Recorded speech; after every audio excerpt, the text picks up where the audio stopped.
Tout est sorti en catimini à la veille d'un week-end de fête nationale, le abordait. La police fédérale américaine a rendu public vendredi un rapport sur son enquête ultra sensible sur les emails d'Hillary Clinton envoyés grâce à un serveur privé. Une affaire qui continue d'empoisonner la campagne de la candidate démocrate à la Maison-Blanche. Ces documents totalisant 58 pages, dont de larges portions ont été expurgées d'informations confidentielles, retranscrivent notamment l'interrogatoire de l'ancienne secrétaire d'État. Elle a notamment expliqué à la police fédérale qu'elle faisait confiance à ses interlocuteurs afin que ceux-ci fassent attention à ne pas lui envoyer d'informations sensibles par email. Et elle a confié ignorer que la notation C figurant sur certains documents signifiait confidentiel. Hillary Clinton a aussi utilisé 13 téléphones portables susceptibles d'avoir envoyé des emails par son serveur personnel clintonmail.com.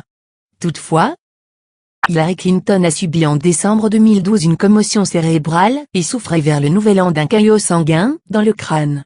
Suivant les conseils de son médecin, elle ne pouvait travailler au département d'État que quelques heures par jour et ne parvenait pas à se souvenir de chacun des briefings auxquels elle assistait, poursuit le rapport du FBI.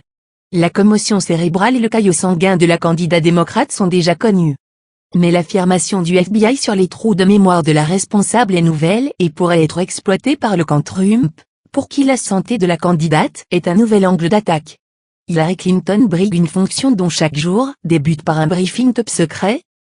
Et les notes de son entretien avec le FBI confirment ses terribles erreurs de jugement et sa malhonnêteté.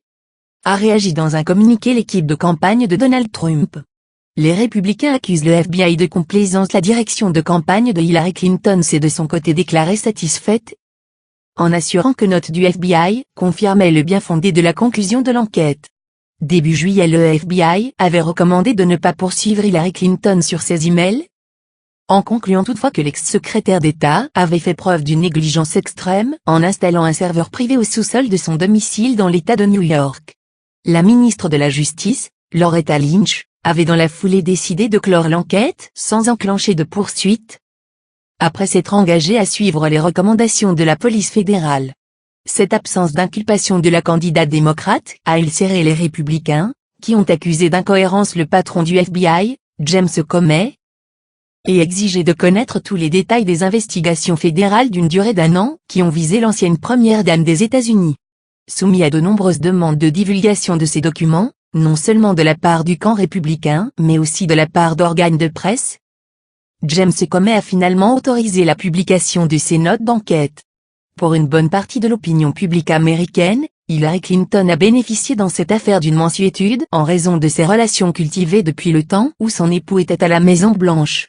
Le candidat républicain, Donald Trump, a accusé sa rivale d'avoir bénéficié d'un arrangement illégal avec la justice. Le patron du FBI a balayé les soupçons d'indulgence vis-à-vis de la candidate démocrate, notamment lors d'une audition d'une durée de près de 5 heures au Congrès. Regardez d'autres vidéos sur site, vidéo.5la.net.